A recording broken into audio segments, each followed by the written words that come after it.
Welcome to my channel. আজকের লেসনটা নবম-দশম শ্রেণীর উচ্চতর গণিতের 8.3 অনুশীলনীর 8 নম্বর অঙ্ক। এখান থেকে আমরা ঘ, ওম, চ এই 3টা অঙ্ক আজকে আমরা করাবো। প্রথমে দেখো ঘ নম্বর অঙ্কটা কি বললো, sine 7π/3 into cos 13π/6 minus cos 5π/3 into sin 11π/6 equal to 1 এটা প্রমাণ করতে বললো। অঙ্কে চলে যায়। দেখো ঘ নম্বর অঙ্কটা যেটা এইমাত্র দেখলাম আমরা, সেই অঙ্কটা এখানে তুললাম।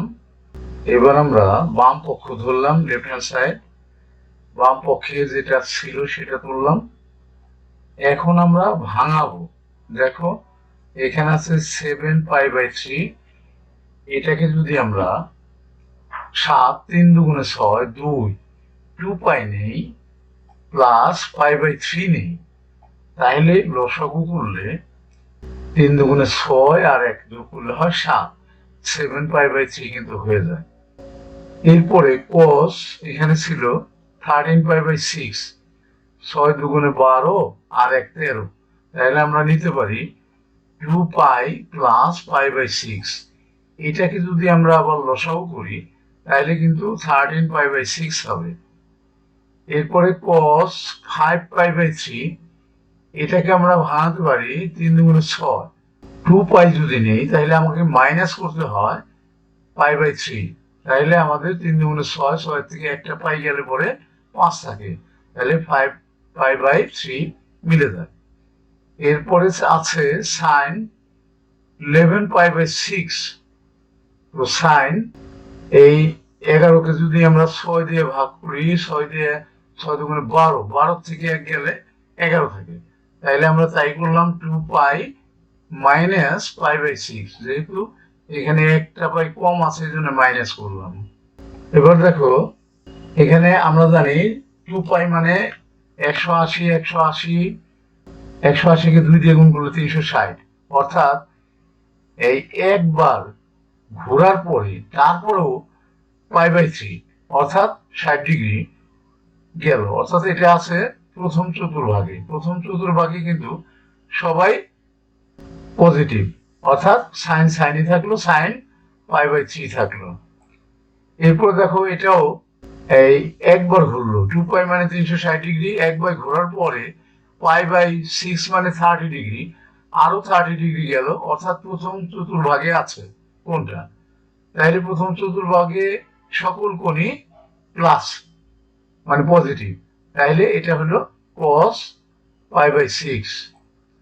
এরপরে দেখো মাইনাস 2π মাইনাস π/3, π/3 60 ডিগ্রি, এখানে 2π মানে 360 ডিগ্রি, 360 ডিগ্রি থেকে যদি আমাদের 60 ডিগ্রি চলে যায় তাহলে আমাদের থাকে 300 ডিগ্রি। 300 ডিগ্রি কিন্তু চতুর্থ চতুর্ভাগে, আর চতুর্থ চতুর্ভাগে কিন্তু সেক কসেক প্লাস, তাহলে এটা কিন্তু আর মাইনাস হইল না, cos cos রইল, π/3 রইল। এই প্রথমে যে মাইনাস ছিল ওটা তো আগেই ছিল, আর নতুন করে আর মাইনাস আসলো না।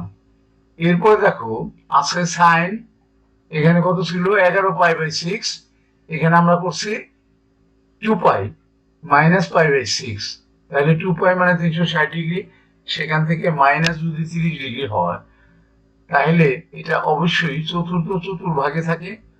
চতুর্থ চতুর্ভাগে কিন্তু সেক আর কসেকটা পজিটিভ, বাকি সবাই কিন্তু নেগেটিভ, তাহলে এই সাইনটা নেগেটিভ হবে। দেখো এই যে মাইনাস সাইন π/6 আমরা লিখছি। এবার যেহেতু এইটা কজ আর সাইন গুণ, তাহলে মাইনাস মাইনাস এটা প্লাস হয়ে গেল কিন্তু আমাদের, আর বাকি যা ছিল ঠিক রাখলাম। এবার আমরা মানটা বসাবো। সাইন এটা π/3 মানে 60 ডিগ্রি, সাইন 60 ডিগ্রি মান √3/2, cos π/6 মানে 30 ডিগ্রি, cos 30 ডিগ্রি মান √3/2, এখানে cos π/3 মানে cos 60 ডিগ্রি মান হাফ, আর এখানে সাইন 30 ডিগ্রি মান হাফ। এবার আমরা পাশাপাশি গুণ আছে গুণ করলাম, নিচে 2 2 4 আর √3 হোল স্কয়ার করলাম, এখানে উপরে গুণ, নিচে নিচে গুণ, 2 2 4, এককে 1, রুটার স্কয়ার উঠে গেল, আমাদের থাকলো 3/4 আর এখানে 1/4। লসাগু হলো 4, হরের সাথে লসাগুর সাথে মিলে গেলে উপরে যা আছে তাই। তাহলে 3 + 1 যোগ করলে 4, 4 যদি কেটে দেই 1 থাকে, ভাগ করলে 1 হয়, ইকুয়াল টু 1। এটাই কিন্তু রাইট হ্যান্ড সাইড, এটাই কিন্তু আমাদের চাওয়া হয়েছিল। সুতরাং left hand side equal to right hand side প্রমাণিত। একটা অঙ্ক কিন্তু আমাদের হয়ে গেল। এবার আমরা পরের অঙ্কটা দেখে আসি। 15 নম্বর অঙ্কটা দেখি আমরা। sin 13π/3 into cos 13π/6 minus sin 11π/6 into cos minus 5π/3 equal to 1। এটা প্রমাণ করতে বলছে। আমরা অঙ্কে চলে যাই। দেখো 18 নম্বর অঙ্কটা প্রমাণ করতে হবে যে এটা এইমাত্র আমরা দেখলাম, এটা আর আমি মুখে বললাম না। তারপরে বাম পক্ষটা এখানে আছে, এটাই তুললাম। এখন দেখো কিভাবে ভাঙাবো সেটা আমরা দেখাই। এখানে দেখো 13 আছে, 3 × 4 = 12, তারপরেও 1 থাকে, তার মানে প্লাস করতে হবে। তাহলে 4টে পাই নিলাম আমরা, 4π + π/3। তাহলে আমাদের এটা যদি লসাগু করি আমাদের কিন্তু আগেরটাই ফিরে যাবে। এবারে দেখো cos 13/6 6 দিয়ে যদি ভাগ করি 13কে, 6 × 2 = 12, 2 বার যায়, তারপরেও একটা বেশি থাকে। তাহলে 2π + π/6। এরপর দেখো sin 11 11π, 6 × 2 = 12, তারপরে একটা কম থাকে, মানে মাইনাস করতে হবে। তাহলে 2π নেওয়ার পরে -π/6 করলাম। এরপর এখানে আছে cos -5π/3, 3 × 2 = 6, তাহলে 2π নিলাম, তারপরে কিন্তু কম থাকে, মানে মাইনাস করলাম π/3। আর এখানে এই মাইনাসটা কোথায় গেল, এরকম একটা প্রশ্ন তোমার মনে আসতে পারে। cos - θ কিন্তু cos θ, এই কারণে এই মাইনাসটা অটোমেটিক্যালি প্লাস হয়ে গেল। এরপরে দেখো আমরা এই যে প্রথমটা কি করব, 4টা পাই মানে কি 360, 360 দুইবার ঘুরে আসলো। 2 বার ঘুরে আসার পরও π/3 মানে 60 ডিগ্রি গেল, অর্থাৎ প্রথম চতুর্ভাগে কিন্তু আছে কোনটা, তাইলে কি হলো sin π/3 হলো। এরপরে দেখো প্রথম চতুর্ভাগে কিন্তু সকলেই পজিটিভ, এজন্য কোনো মাইনাস আসলো না, সবগুলোই প্লাস। cos 2π, এটা একবার ঘুরলো, একবার ঘোরার পরেও কিন্তু π/6 অর্থাৎ 30 ডিগ্রি, 30 ডিগ্রিতে আছে, মানে প্রথম চতুর্ভাগে আছে। প্রথম চতুর্ভাগে কিন্তু সকল অনুপাত পজিটিভ, এই কারণে কিন্তু এটা π/6ই রইল। এরপরে মাইনাস, এখানকার মাইনাসটা প্রথমে বসালাম। তারপরে দেখো এখানে কি আছে, সাইনের এই ঘরটা কি আছে, 2π মাইনাস, মানে 360 থেকে মাইনাস হবে 30 ডিগ্রি, তাহলে চতুর্থ চতুর্ভাগে যাবে। চতুর্থ চতুর্ভাগে কিন্তু আমরা জানি cos আর sec পজিটিভ, বাকি সবাই নেগেটিভ, তাহলে সাইনটা কিন্তু নেগেটিভ হবে, এই জন্য আমরা মাইনাস বসেছি, মাইনাস সাইন π/6।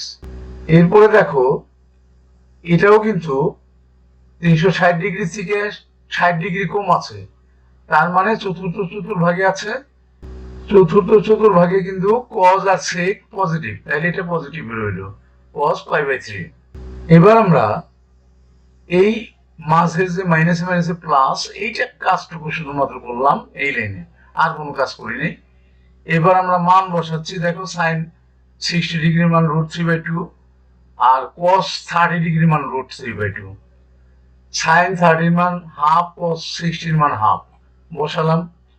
এরপরে গুণ করলাম, √3 হোল স্কয়ার হলো, নিচে হলো 4, এখানে গুণ করলাম 1/4, রুট আর স্কয়ার উঠে গেল, 3 হলো 3/4 প্লাস 1/4। এবার আমরা লসাগু করলাম, 4 হলো লসাগু, পরের সাথে লসাগুর সাথে মিলে গেলে উপরে যা আছে তাই থাকে, তাহলে 4 থাকলো। 4কে 4 দিয়ে ভাগ করলে পরে একবার যায় 1, এটাই কিন্তু রাইট হ্যান্ড সাইড। সুতরাং left hand side equal to right hand side প্রমাণিত। এবার আমরা পরের অঙ্কটা দেখে আসি। দেখো 6 নম্বর অঙ্কটা কি বললো, tan θ = 3/4 এবং sin θ ঋণাত্মক হলে, খেয়াল করে এটা ঋণাত্মক হলে দেখাও যে sin θ + cos θ / sec θ + tan θ = 14/5। এটা আমাদেরকে প্রমাণ করতে বলা হয়েছে, দেখাইতে বলা হয়েছে। অঙ্কে চলে যায়।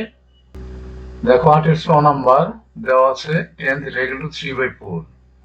tan মানে sin বাই cos, আমরা জানি 3/4 আর গুণ করলাম, তাহলে 3 দিয়ে cos কে গুণ করলে 3 cos θ = 4 sin θ হলো। এবার আমরা বর্গ করলাম, দেখো 3 3 9, এখানে 4 4 16 cos স্কয়ার θ = 16 sin স্কয়ার θ বর্গ করি। এবার আমরা cos স্কয়ার পরিবর্তে 1 - sin স্কয়ার বসালাম। এক নাম্বার মূল সূত্রের বিকল্প sin square θ plus cos square θ = 1, এই সূত্রটার বিকল্প 1 - sin স্কয়ার বসানো যায় cos স্কয়ারের পরিবর্তে। এবার আমরা গুণ দিলাম, 9 অক্ষে 9, 9 দিয়ে sin স্কয়ার θ কে গুণ করলে 9 sin স্কয়ার θ = 16 sin স্কয়ার θ। এবার 9 কে ডান পাশে প্লাস করে নিয়ে আসলাম। এবার এটা হলো 16 আর 9 25 sin স্কয়ার θ, পুরোটাকে বাম পাশে নিয়ে আসলাম আর 9 কে ডান পাশে নিয়ে আসলাম। পুরোটাকে যদি সাইন পরিবর্তন করা হয় তাহলে কিন্তু সাইড পরিবর্তন করা হয় তাহলে কিন্তু সাইনের কোনো পরিবর্তন হয় না। এবার দেখো 25 টাকে ডান পাশে নিয়ে দিলাম, ভাগ হয়ে গেল। বাম পাশে গুণ থাকলে ডান পাশে ভাগ হবে। এবার স্কোয়ার উঠাই দিলাম, রুট করলাম, তাহলে প্লাস মাইনাস আসলো। প্লাস মাইনাস রুট 9/25, রুটটা উঠাই দিলাম, তাহলে প্লাস মাইনাস 3/5। এরপরে আমাদের বলা হয়েছে যেহেতু সাইন ঋণাত্মক বলা হয়েছে, এখানে কিন্তু সাইনের আমরা দুইটা মান পাইছি, প্লাস 3/5 আর একটা মাইনাস 3/5। যেহেতু আমাদেরকে ঋণাত্মকটা ধরতে বলছে তাহলে আমরা সাইন থিটা কিন্তু ধরলাম মাইনাস 3/5।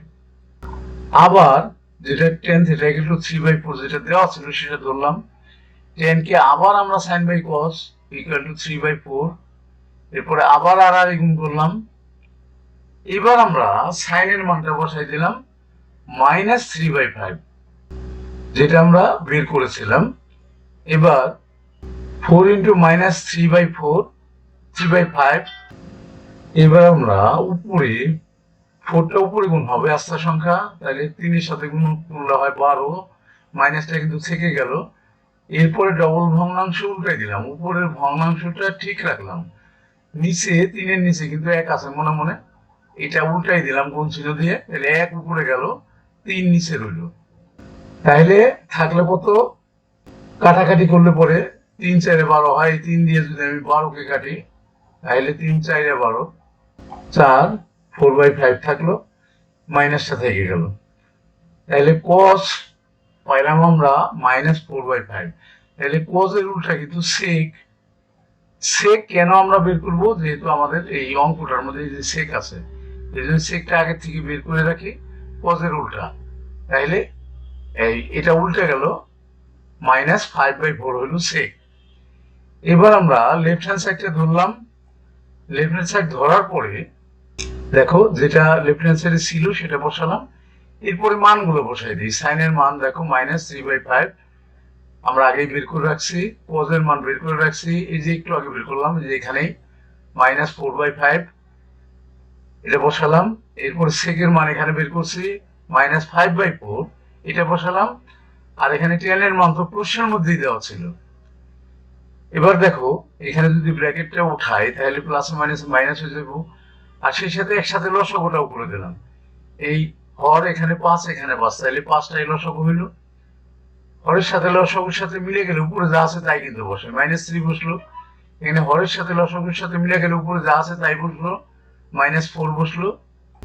-3 আর -4, আর নিচে দেখো আবার লসাগু করলাম 4, এখানে -5 বসলো আর 3 বসলো।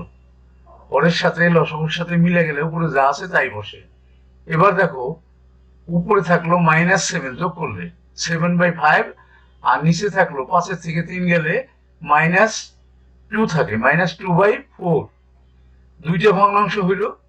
তাহলে উপরের ভগ্নাংশটা ঠিক রাখলাম, এই যেখানে ডান পাশে করলাম আমরা, আর গুণ চিহ্ন দিয়ে নিচেরটা উল্টাই দিলাম।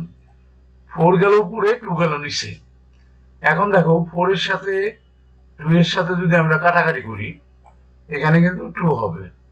তাহলে 2 কে যদি আমরা 7 দিয়ে গুণ দিই 14 হবে, আর এই মাইনাসটা আমরা কেটে দিলাম। 14 আর নিচে 5, 14/5 এটাই কিন্তু রাইট হ্যান্ড সাইডে ছিল এবং এটাই কিন্তু প্রমাণ করতে বলছিল।